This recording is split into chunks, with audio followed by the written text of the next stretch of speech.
you folks today. I've decided to call this press conference, which I typically and ordinarily do not do in the aftermath of a return on a grand jury indictment. Obviously, we were pleased to hear today that a grand jury impaneled in the death of Joseph McKnight returned a true bill for second-degree murder against Ronald Gasser, a white male born 12/17 of 1961.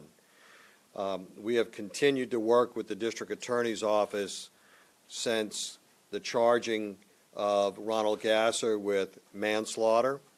In fact, immediately after charging Gasser with manslaughter, he gave us an additional statement in a custodial environment immediately in the aftermath, and from that day forward, we started working with the Jefferson Parish District Attorney's Office in collecting additional evidence as well as information to include additional interviews, re-interviews, re-evaluation of the crime scene, a reenactment of same, and they had an opportunity to interview not only our folks, meaning the investigators in this case, but to review in excess of 160 interviews that we had conducted as it related to this matter, as well as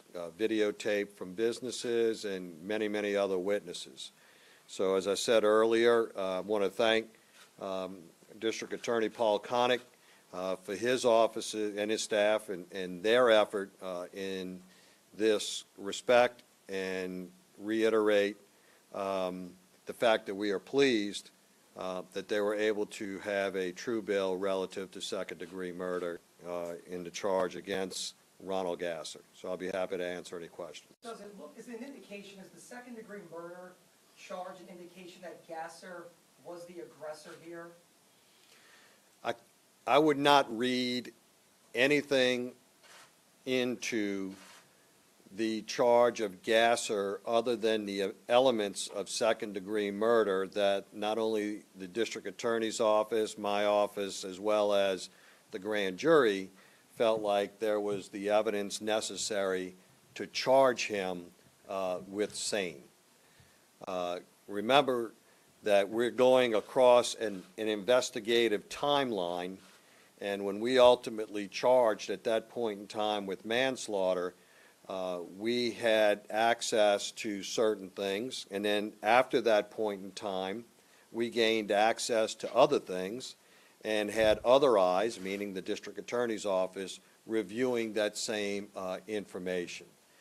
Our, mantra here is that our arrests are only as good as their prosecution. So, us working hand in glove with the DA's office is not a new revelation and of not any consequence. That's how we do all of these investigations. And I would remind you during the press conference that I gave is that I told everybody, wait, the process has to take the course that it goes, where the evidence reveals, the evidence suggests, or the evidence is, and that's what we will react to.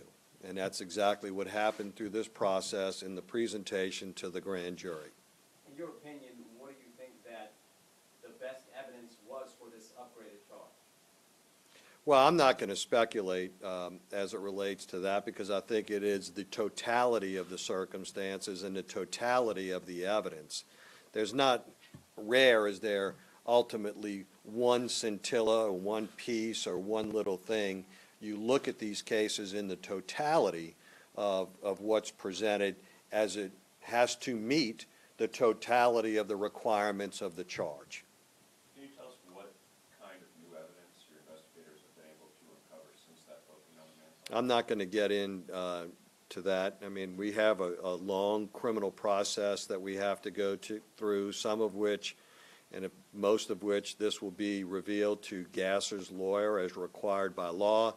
And as we go through this process, and so it's in the hands of the District Attorney's Office now. So the strategy of what will be revealed, what, when, why, and how, lies with the district attorney's office. Gasser's attorney claims that McKnight was reaching into the car and threatening Gasser when he was killed. Can you confirm that? Is that accurate? I'm not going to confirm nor deny that. As I just said, you know, I'm trying to give you the most that I can give you. I'm not here to compromise our case, and I'm not here to argue our case.